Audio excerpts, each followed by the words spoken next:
Secretos a la vista són una sèrie d'articles que ja han aparegut al diari El País i que d'alguna manera venen a reflectir el que en el fons considero que és l'esperit d'aquesta ciutat, que és una ciutat molt amagada, és una ciutat molt secreta, és una ciutat on tens que fixar-t'hi molt o tens que aixecar molt la vista per copsar la quantitat de coses i de detalls que encara conserva.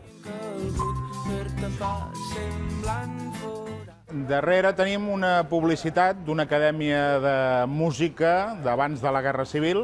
El secret aquí seria com va poder sobreviure un cartell escrit en català a la dictadura i el que ens donaria l'exemple és que aquesta és una ciutat que tenim que mirar cap amunt. Si ens quedem a peu de carrer no veurem res. Trobar gent que m'estimi com tu.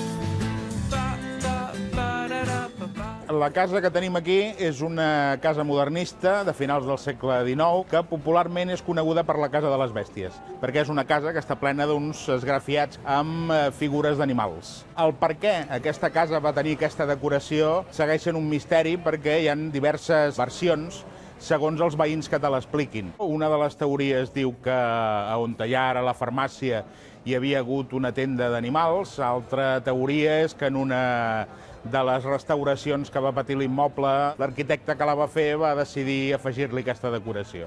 El que queda clar és que fora del circuit habitual del modernisme, que és el Passeig de Gràcia i a l'Eixample, hi ha més modernisme en aquesta ciutat. En els barris, en barris com Poblenou, com Sants o com Gràcia, podem trobar exemples del que va ser el modernisme popular. Para mí, que no soy de Barcelona, me ha permitido conocer la ciudad de una forma que no había conocido hasta ahora. No quedarme en la fachada y conocer lo que es la ciudad de verdad.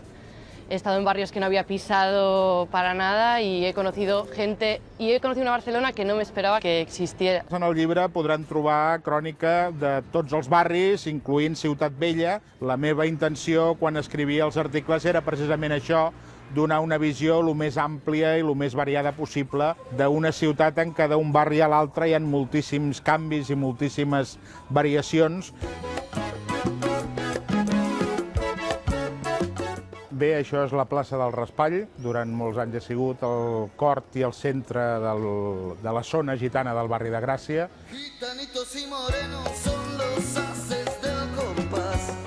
I hi ha una llegenda recollida per un dels cronistes del barri, que és en Víctor Nubla, de que sota aquesta plaça hi ha enterrat un menhir de l'època megalítica.